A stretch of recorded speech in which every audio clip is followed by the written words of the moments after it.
Thanks, Alexis, and have a good week. And coming up is our man of the time is Shukri on cryptos. Hi, Shukri. How are you? Hi, I'm on the moon now. See that background? You're on the moon. Is that your bank account? Bank account's taking you there, huh? With all your crypto trading.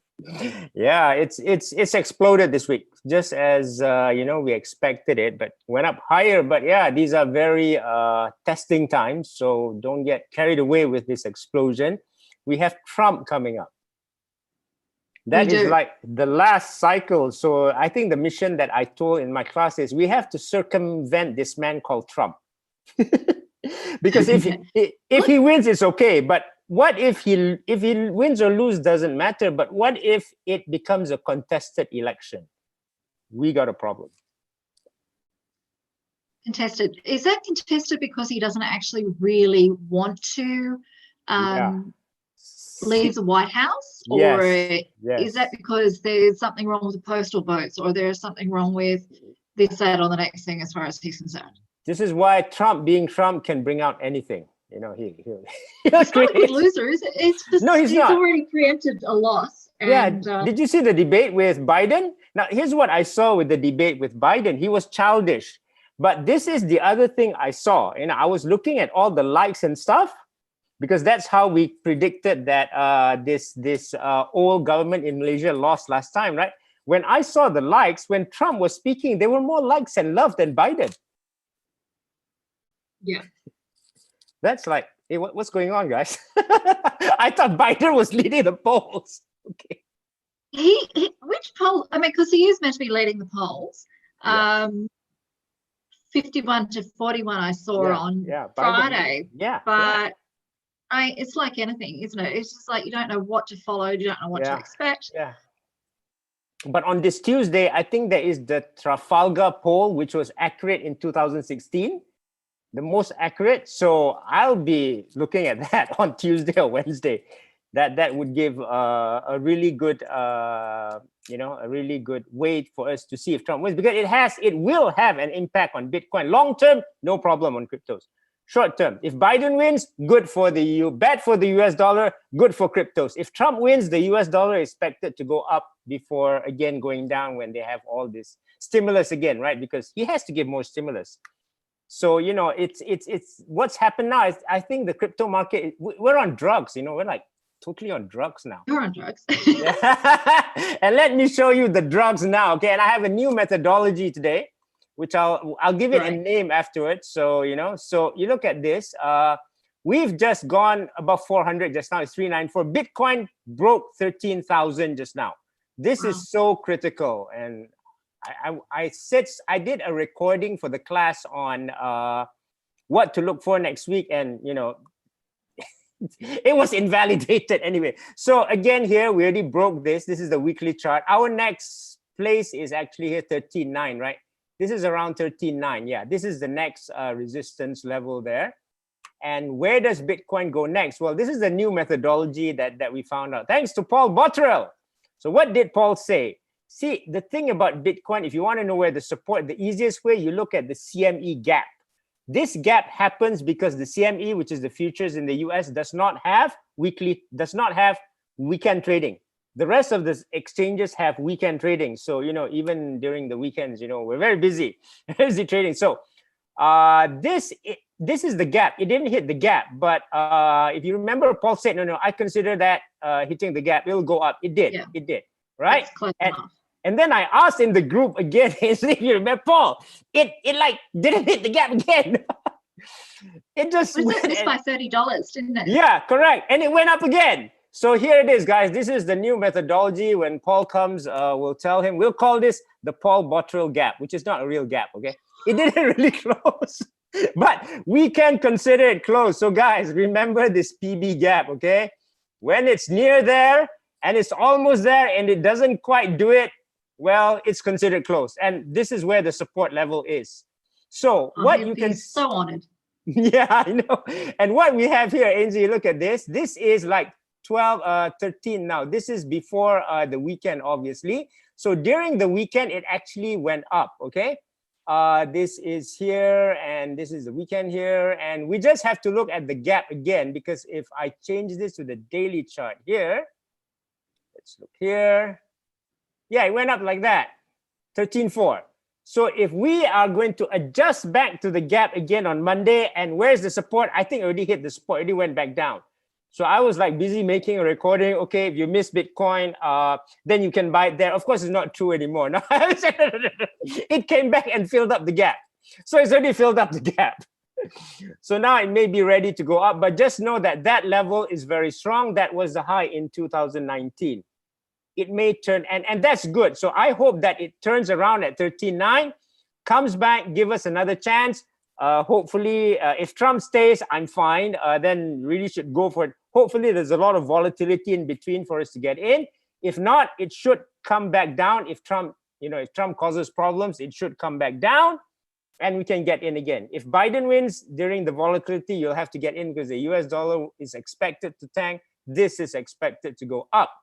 And look at Ethereum, same thing. I think during last week's show, right, I said I expected it to go to 413. Bingo, went to 418, just there.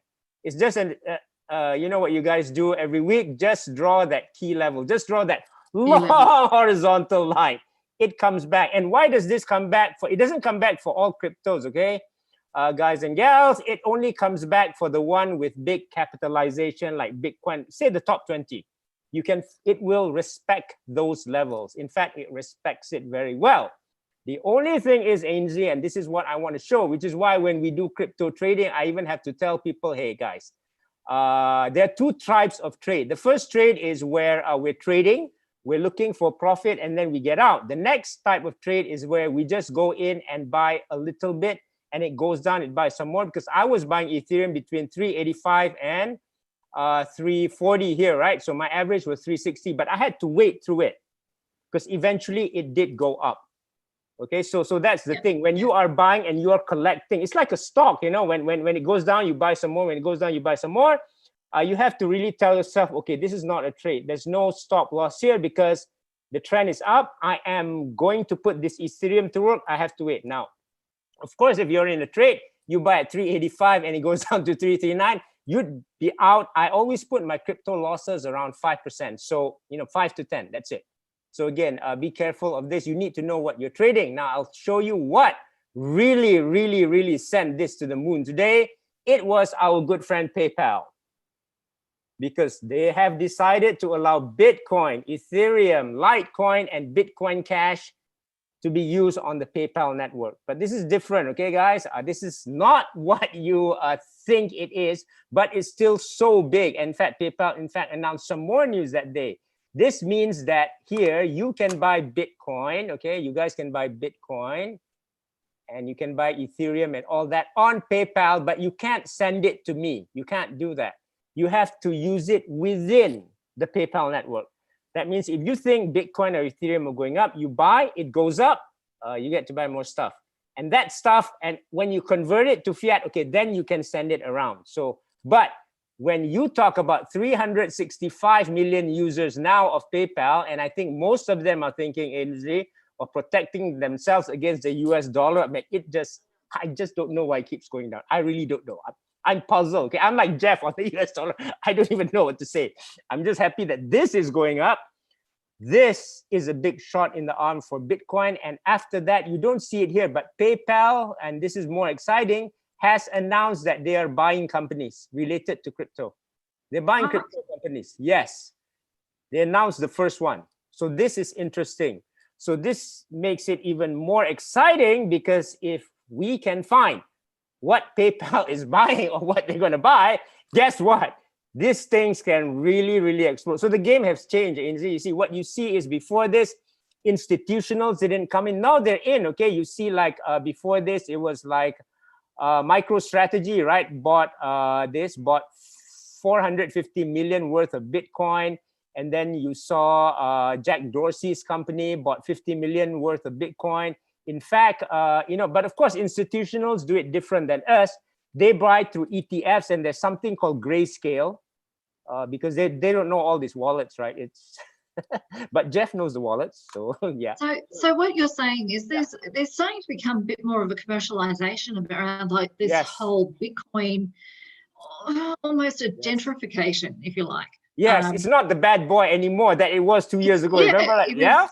Yeah, I mean, I remember in Australia a couple of years ago, if you had been buying or selling Bitcoin through one of the 4 banks, or through one of your 4 bank accounts, Westpac, NAB, National Australia Bank, Commonwealth Bank, or ANZ, they'd actually freeze your bank account because they consider Bitcoin a legitimate currency or a legitimate financial asset for you to be trading. And now we seem to be going through this whole gentrification, and it's starting to follow levels and all the rest of it. It's quite fascinating how it's actually evolved. It is. And let me tell you, when I was trading in 2017, you know what my worst worry was? That one day all the governments would ban it and I couldn't pull it out. Yeah, well, we went close here. So it's interesting, really interesting. And so now you have Grayscale saying that they have 7 billion in Bitcoin. Big numbers, aren't they? Institutional numbers. Institutions. They are big numbers, Shukri. So coming back to the election this week, how do you think it's going to pan out? I mean, I love that you've given us 3 options. One is Trump will win and it'll all be okay. Trump will lose and cause a problem, or Biden will win. I've looked at 2 videos. I've looked at 2 videos. One was with, Ash subscribes to this, so I just went in and looked at it. Markets made clear. Said the charts are showing that Trump will win. Yeah, I saw that. Another person that I follow, which is Larry Williams. Yes, and he's a great trader. The king of commodities. He said that if the market goes up during a re-election year, the incumbent will win. Yeah, sitting president. President. And what he said that if the incumbent loses, it's actually bad for the market. Yeah. But it's a very unusual situation, wouldn't you agree? Very unusual. Now look at this. Now this is what he said, and I think we saw this during the Obama. So I'm sorry, I got these numbers wrong, guys, during the US show. If the incumbent wins, average, the market will go bullish is 84 months. I thought it was 84 days. Like, no wonder after 2000, whatever it was when Obama won, we had that big bull run on the S&P. So you're talking like, wow, that's a lot. Another 5 years before the next election. Go Trump. Go. I don't like Trump, okay, but hey, I don't mind if he wins. So I have as long as I mean he is going to be the leader of the most powerful country and the reserve currency. Yes. Got to be careful. Got to be careful. But, yeah. And one more thing, guys. Okay, if you look at this, again, we always go through this every week, right? You look at the, this is where the opportunity for the smaller cryptos are, okay, which you really can't trust the charts. So it requires more magic. That's really good. Yeah, look at this, right? 61% dominance. And once this goes to 57, that means the Bitcoin dominance goes down, the other cryptos will go down. So this is the opportunity. If you're in small cryptos, they haven't gone up yet. They hit resistance here. So although the entire market cap has gone up, it's because of Bitcoin and the bigger coins like Ethereum. Now, once the small guys go up here, you're going to party like 1999. Not yet. Don't we're partying like it's 2019. Now we know that what was coming down the train tracks at us. Okay. Shukri. And that's it for you for today? Yeah, that's it for me today. Thanks. Great. Because we've got